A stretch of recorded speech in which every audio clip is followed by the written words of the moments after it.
दोस्तों good evening. और stock market ने भी आज वैसे ही वापसी दिखाई है निचले स्तर से। ऐसे आज जो है क्रिकेट मैच में इंडियन क्रिकेट टीम ने दिखाई है एक जबरदस्त वापसी। अब देखते हैं क्या जो है यहाँ पर जीत पाती है या नहीं। इस वक्त तो फैसला नहीं हुआ, इस वक्त मैं वीडियो बना रहा हूं, लेकिन मार्केट ने जो है एक बहुत ही अच्छा बाउंस बैक दिखाया है निचले स्तर से 13,000 के आसपास। काफी तगड़ा जो है एक बाउंस बैक मार्केट ने दिखाया, एक डबल बॉटम पैटर्न बना के। और स्वागत है आपका आपके अपने चैनल टीके मनी में।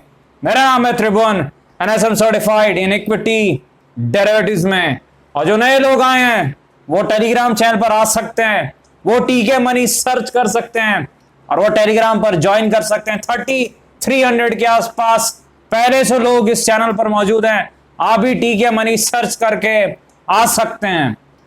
और अगर आपको डीमैट और ट्रेडिंग अकाउंट ओपन करना है, नीचे डिस्क्रिप्शन में जो है लिंक दी गई है, आप ओपन कर सकते हैं उस लिंक के द्वारा। दोस्तों यहां पर एनालिसिस की जो है शुरुआत करते हैं और देखते हैं पहले हम किसकी एनालिसिस करने वाले हैं। देखिए लुपिन फार्मास्यूटिकल की एनालिसिस हम करेंगे। देखिए फंडामेंटली लुपिन जो है एक बहुत ही अच्छी कंपनी है। अगर आप बुक वैल्यू देखेंगे तो मेरे ख्याल से 300 से 350 के बीच में बुक वैल्यू यानी प्राइस टू बुक वैल्यू के हिसाब से मेरे ख्याल से जो है 2.5 टाइम्स के आसपास कुछ है, अगर आप 350 लगा के चले तो। लेकिन आपको पता है एक फार्मास्यूटिकल कंपनी का क्या देखा जाना चाहिए, पी रेशियो देखा जाना चाहिए। तो मेरे ख्याल से जो है प्राइस टू अर्निंग रेशियो जो है वो मेरे ख्याल से उस 30 के आसपास है। तो ठीक है, फार्मा स्टॉक थोड़े महंगे रहते हैं क्योंकि आपको पता है फ्री कैश फ्लो जनरेट करते हैं फार्मास्यूटिकल स्टॉक जो है, और ग्रोथ की भी काफी उम्मीद है और कहीं ना कहीं थोड़े महंगे जरूर रहते हैं। और लुपिन फार्मा एक बहुत ही अच्छा स्टॉक है, कहीं ना कहीं मेरे पास भी है। एक चीज आपको ध्यान देनी है, फार्मा स्टॉक थोड़े वोलेटाइल जरूर होते हैं। इसका मतलब क्या है याद रखिए, यूएस एफडीए जो चेकिंग करता है, जो अमेरिका से जो एजेंसी है जो चेक करते हैं इनके प्लांट्स को, अगर वहां कुछ गड़बड़ियां पाई जाती है और फिर स्टॉक नेगेटिव रिएक्ट करते हैं, एक दिन में 20% की भी गिरावट दिखती है। लेकिन उसके उलट अगर पॉजिटिव डेवलपमेंट आता है तो काफी तेजी भी होती है, याद रखिएगा। तो हाई रिस्क हाई रिटर्न माने जाता है pharma stock. Divi's lab, doctor Reddy, हर किसी ने कमाल दिखाया है। और अब तो सन फार्मा, लुपिन भी जो कहीं ना कहीं चल रहे हैं और कैडिला भी। चलिए लुपिन के जो लेवल्स को हम देख लेते हैं, कहां रेजिस्टेंस है और कहां पे सपोर्ट है। सपोर्ट तो आपको याद होगा 830 850 का, जहां से इसने बाउंस बैक दिखाया है इस बार। रेजिस्टेंस कहां पर है मैं बिना देखे आपको बता सकता हूं, 940 के आसपास रेजिस्टेंस लेवल है, टेक्निकल रेजिस्टेंस लेवल है, याद रखिएगा। उसके ऊपर ये अगर टिक जाए और वॉल्यूम रहे थोड़े तो थोड़ा कंफर्मेशन मिल जाएगा और आपको फिर ये रॉकेट बनते दिख सकता है, याद रखिएगा। लेवल याद रखिएगा। और अगर लेवल आते हैं तो टेलीग्राम पर मैं देखूंगा उस समय प्राइस सेक्शन क्या होता है, हो सकता है हम ट्रेड भी करें। और चलिए चलते हैं जो है लुपिन से आगे बढ़ते हैं और कहां चलते हैं, रिलायंस इंडस्ट्रीज के पास चलते हैं। देखिए रिलायंस इंडस्ट्रीज एक ऐसा स्टॉक है जिसे हमने काफी ट्रैक किया, आपको पता है। और फंडामेंटल जो है आपको पता है रिलायंस के बारे में, मुझे ज्यादा कुछ बताने की जरूरत नहीं है। एक बहुत ही हाई क्वालिटी कंपनी है, एक बहुत ही अच्छा स्टॉक है, कहीं ना कहीं जो है कोर पोर्टफोलियो का स्टॉक है। और यहाँ पर रिलायंस थोड़ा लेगार्ड के तरफ कुछ बिहेव कर रहा है। कुछ गुड न्यूज भी कल आई थी मेरे ख्याल से कुछ, लेकिन कहीं ना कहीं जो है आज भी मेरे ख्याल से थोड़ी जो है नॉर्मल सी क्लोजिंग दी है रिलायंस इंडस्ट्रीज ने। मैं चार्ट एक बार लगा दूं, देखिए एक चीज आपको याद रखनी है, रिलायंस इंडस्ट्रीज जो एक दायरे में चल रहा है, तो कहीं ना कहीं फंडामेंटल्स तो आपको पता ही, जो मैंने आपको पहले बताया था कि पेट्रोकेमिकल और जो इनके जो ऑयल एंड गैस जो बिजनेस हम कहते हैं वो थोड़ा नॉर्मल परफॉर्म कर रहा है। लेकिन अच्छा परफॉर्म क्या कर रहा है, जियो और रिलायंस रिटेल, ये जो रिटेल का बिजनेस है इनका, ये अच्छा काम कर रहा है। और इसी से उम्मीद है कहीं ना कहीं ये थोड़ा और जो डाइवर्सिफाई करने का प्रयास कर रहे हैं। देखते हैं वहां पर जो है जो ऑनलाइन जो इनका काम चल रहा है अभी, वहां पर अगर ये सफल होते हैं तब तो फिर जो है अगर टेक कंपनी की वैल्यूएशन मिलने लग जाए तब तो फिर काफी अच्छा रहेगा। लेकिन इस वक्त आप सिर्फ रिटेल और जो है जियो पर ज्यादा ध्यान दीजिए कि वहीं से प्रॉफिट आने वाले अगले कुछ सालों में। चले वो तो फंडामेंटल बात है, सबसे इंपॉर्टेंट टेक्निकल बात होती है। टेक्निकल एनालिसिस बहुत इंपॉर्टेंट रहती है। देखिए मैं आपको लेवल बता देता हूं, देखिए 1890 यानी आप एवरेज 1900 का लेवल ले सकते हैं। ये लेवल ना टूटे तो ज्यादा अच्छा है। और मेरे ख्याल से अगर इसके ऊपर रहता है तो हम इसे ट्रेड भी कर सकते हैं। देखिए एक लेवल बहुत इंपॉर्टेंट मैं आपको बता दूं, जहां मैंने प्रॉफिट बुकिंग की भी बात की थी, 2160 से लेकर 2180 का, सॉरी 2080 से 2060 का लेवल, यानी कि जो 2060 से जो है 2080 का जो लेवल है, ये एक टेक्निकल रेजिस्टेंस का काम कर रहा है स्टॉक में। रेजिस्टेंस क्या है रिलायंस का? 2060 से 2080, यानी 2100 के आसपास एक रेजिस्टेंस लेवल। जब तक रिलायंस इंडस्ट्रीज इस रेजिस्टेंस लेवल के नीचे रहता है, एक संभावना है एक और गिरावट की 1800 के आसपास। लेकिन अगर इस रेजिस्टेंस को निकाल देता है तो फिर रिलायंस इंडस्ट्रीज फिर से एक जो है बुल मार्केट में चला जाएगा और आपको जो है 2400 के लेवल देखने को मिल सकते हैं। और फिर हम ट्रेड तो करेंगे रिलायंस को, आपको पता है हमने पहले भी ट्रेड किया है, प्रॉफिट भी किया है और करेंगे। और सपोर्ट आपको पता चली गया है कहां है सपोर्ट, जो है मेरे ख्याल से 1900 के आसपास है। ऐसे बड़ा सपोर्ट तो मेरे ख्याल से 1800 कुछ के आसपास है, लेकिन 1900 एक टेक्निकल शॉर्ट टर्म सपोर्ट दिख रहा है। अब देखना है ये क्या जो है लेवल को निकाल पाता है। जो रेजिस्टेंस है 2060 से 2080 इंपॉर्टेंट लेवल है, वहीं से ये नीचे गिर जाता है तो एक अच्छा रेजिस्टेंस है। अगला स्टॉक वोडाफोन आइडिया। देखिए वोडाफोन आइडिया, देखिए एक ऐसा स्टॉक है जो हाई रिस्क हाई रिटर्न वाले लोग हैं, इन्वेस्टर हो या ट्रेडर हो, वहीं इसमें काम करते हैं और हम भी इसमें ट्रेड करते हैं। देखिए इन्वेस्ट तो नहीं करते हैं लेकिन ट्रेड जरूर करते हैं। वोडाफोन आइडिया में कहीं ना कहीं अच्छे रिटर्न देता है ट्रेडिंग में, अगर आप सही लेवल पर इसे पिक करें, क्योंकि काफी वॉलेटाइल स्टॉक अगर आपके फेवर में चला अच्छे रिटर्न देता है, आपको पता है।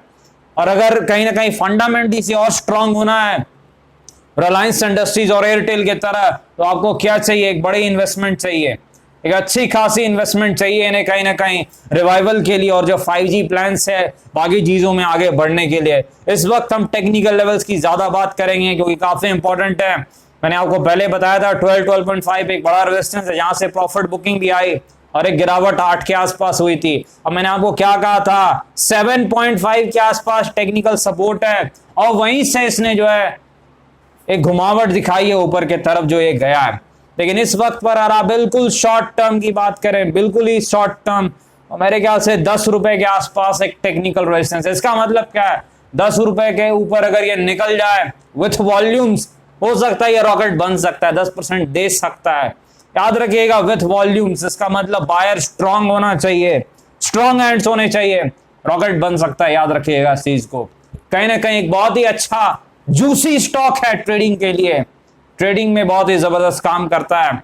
इन्वेस्टमेंट में थोड़ा रिस्की जरूर है इस वक्त, जब तक भी जो है ये कोई बहुत बड़ी इन्वेस्टमेंट इनके पास ना आ जाए, कुछ कैश ना आ जाए जिससे जो है ना काफी जो है फायदा हो। लेकिन ट्रेडिंग के लिए काफी अच्छा स्टॉक है क्योंकि वॉलेटाइल स्टॉक है। लेकिन टेक्निकल नए जो सपोर्ट बने वो 9 रुपए के आसपास है, 9 रुपए के आसपास एक शॉर्ट टर्म सपोर्ट बन गया है, 10 रुपए के आसपास रेजिस्टेंस है। ब्रेक होगा विथ वॉल्यूम, अच्छी मूव आएगी। याद रखिए वॉलेटाइल स्टॉक है, 10% दे सकता है, दोनों जिस तरह भी मूव आए। देखते हैं हम 10 के ऊपर अगर जाता हो सकता है हम भी टेलीग्राम पर जो है ट्रेड करें और फिर मैं आपको अपडेट कर दूंगा। चलते हैं आलोक इंडस्ट्रीज की तरफ। देखा आलोक इंडस्ट्रीज का जो स्टॉक है मेरे ख्याल से इसने एक ठीक ठाक क्लोजिंग दी है, ग्रीन में क्लोजिंग दी है। देखिए एक चीज आपको याद रखना है, बिल्कुल रेंज बाउंड ट्रेड जो हम रेंज कह रहे हैं कि जो 21 के आसपास एक टेक्निकल शॉर्ट टर्म ट्रेडर का सपोर्ट है, उससे कई बार ये घूम रहा है, तो ये लेवल काफी इंपॉर्टेंट हो जाता है। याद रखिएगा मैं आपको बार बार इस लेवल के बारे में इसलिए बता रहा हूं कि अगर 21 का लेवल ये सस्टेन करता है, यानी इसके ऊपर टिका रहता है, तो इस बार फिर से ये 27, 25, 26 के आसपास जा सकता है, क्योंकि 2730 जो है वो एक रेजिस्टेंस लेवल है। वो निकलेगा कि नहीं वो तो वॉल्यूम पे डिसाइड होगा कि कोई बिग बायर आता है कि नहीं। तो आपको याद रखना है कि 2730 का बड़ा रेजिस्टेंस अभी भी कायम है। उसके नीचे जब तक रहता है एक चांस है कि ये दायरे में फंसा रहेगा, एक रेंज बाउंड ट्रेड दिखाता रहेगा काफी टाइम तक। लेकिन अगर इसे ब्रेक करता तो एक अच्छी चाल आएगी। आपको याद रखना है 21 एक बहुत अच्छा जो है शॉर्ट टर्म ट्रेडर्स का सपोर्ट का काम कर रहा है। लेकिन अगर ये ब्रेक हो गया तो दिक्कत हो सकती है, याद रखिएगा, क्योंकि ये ब्रेक होगा तो फिर कहीं ना कहीं ट्रेडर्स पैनिक कर जाएंगे। याद रखिए ट्रेडर्स 21 के आसपास बाइंग कर रहे हैं, वो 26 के आसपास सेलिंग कर रहे हैं, यानी प्रॉफिट खींच ले रहे हैं। तो अगर 21 के आसपास से ये गिरावट दिखा दी, इसने लेवल तोड़ दिया, तो फिर आपको शॉर्ट टर्म में दिक्कत हो सकती है। याद रखिएगा इस चीज का, क्योंकि लेवल टूटेगा तो ट्रेडर्स पैनिक कर सकते हैं। और उसके विपरीत आपको 2730 के लेवल निकालने के लिए क्या चाहिए? वॉल्यूम चाहिए। चलिए चेक कर लेते हैं आज क्या वॉल्यूम है। मेरे ख्याल से नॉर्मल वॉल्यूम है, एक बार चेक कर ले, 9 मिलियन के आसपास वॉल्यूम है जी हाँ, 9.5 मिलियन के आसपास के वॉल्यूम है, जो कि एवरेज वॉल्यूम 1.1 करोड़ के आसपास ही है, कोई बड़ी बात नहीं है, बिल्कुल एवरेज वॉल्यूम से चल रहे हैं। चलिए चेक कर लेते क्या कोई ब्लॉक डील या कुछ ऐसी चीजें हुई, बिल्कुल नहीं, किसी प्रकार की कोई ब्लॉक डील जो है इस वक्त नहीं दिख रही है वेबसाइट पर, इसका मतलब कोई डील नहीं हुई है। तो एवरेज वॉल्यूम है, कोई बहुत ज्यादा वॉल्यूम नहीं है, लेकिन नीचे से इसने एक अच्छी जो है उछाल दिखाई है, 21.5 के आसपास से घूमा है।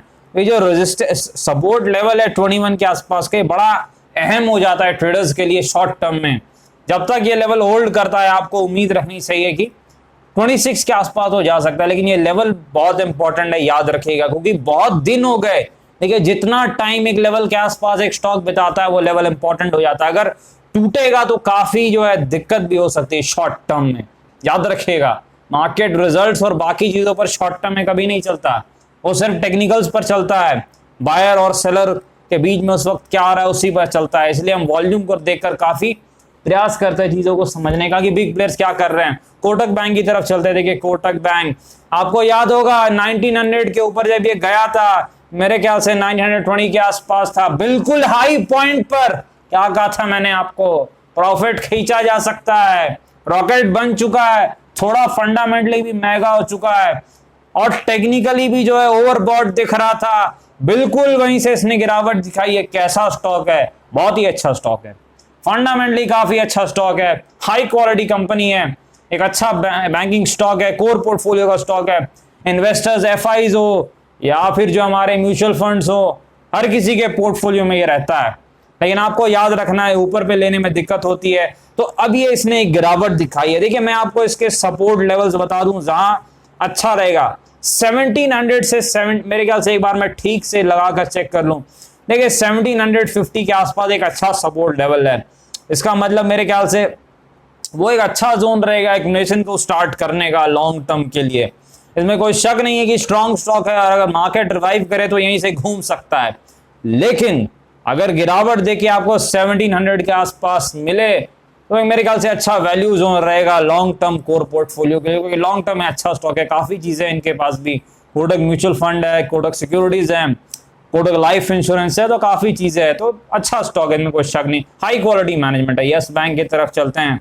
यस बैंक में उस दिन आपको याद होगा जो खबर के बाद एक बहुत ज्यादा वॉल्यूम आए थे, उसके बाद से यस बैंक ने एक अच्छी चाल दिखाई है और कहीं ना कहीं यस बैंक 2 अपर सर्किट लगाने के बाद थोड़ा जो है कहीं ना कहीं एक सुस्ता सा गया, एक जो नॉर्मल सी जो है ट्रेडिंग इसमें दिख रही है, लेकिन कहीं ना कहीं आपको याद रखना है कि टेक्निकल रेजिस्टेंस कहां पर है, 1618 के आसपास है। आज जो एक प्रॉफिट बुकिंग दिखी थी, लेकिन निचले स्तर से एक बाउंस बैक देखने को मिला है। बैंक निफ्टी जरूर नीचे था पर यस बैंक ने एक वापसी जरूर करके दिखाई है। मेरे पास है यस बैंक, मैंने आपको बताया भी है। तो एक चीज आपको जरूर याद रखनी है, देखिए फंडामेंटल थोड़ा मैं बता दूं, ऐसे आपको पता भी है, मैंने डिस्कस किया था, 14 के आसपास की बुक वैल्यू है, पर एडजस्टेड बुक वैल्यू शायद 11-12 रुपए के आसपास, 11 या 12। पी रेशो निकालना मुश्किल है, मैंने आपको पहले ही बता दिया, क्योंकि ये प्रॉफिट सही नहीं है, थोड़ा हमको रिजल्ट का वेट करना पड़ेगा अगले 3 से 6 महीने, 6 महीने मेरे ख्याल से सही पी रेशो निकालने के लिए, क्योंकि उसके लिए सही आपको ईपीएस अर्निंग पर शेयर चाहिए। तब तक टेक्निकल जो लेवल है 1618 का जो है रेजिस्टेंस लेवल है, वहां आसपास मेरे ख्याल से एक प्रॉफिट बुकिंग का लेवल 18 के आसपास, जो अगर आता है 18 का लेवल इंपॉर्टेंट लेवल हो जाएगा टेक्निकली, क्योंकि वो ब्रेक होगा तो फिर तो काफी तेजी दिखा सकता है, लेकिन मेरे ख्याल से वहां दिक्कत हो सकती है। लेकिन आपको देखना है नीचे से वॉल्यूम काफी तगड़े दिख रहे हैं, आज कैसे वॉल्यूम है मैं जरूर से शाम में एक बार चेक करूंगा कि कहीं कोई बड़ी हलचल तो नहीं हो रही है बिग प्लेयर्स की। काफी इंपॉर्टेंट होता है वॉल्यूम देखना, वॉल्यूम देखकर ही बिग प्लेयर्स के बारे में हमें थोड़ा जो है अंदाजा लगता है और कहीं ना कहीं हम खबर आने से पहले काम कर सकते हैं, तभी तो फायदा होगा, वरना कोई फायदा नहीं है। और दोस्तों यहाँ पर डिस्क्लेमर आपको बताइए, वीडियो एजुकेशन और इन्फॉर्मेशन पर्पस के कृपया आपने फाइनेंशियल एडवाइजर संपर्क करके कोई फैसले, बाजार में काफी जोखिम है, थोड़ा ध्यान से काम करें। धन्यवाद।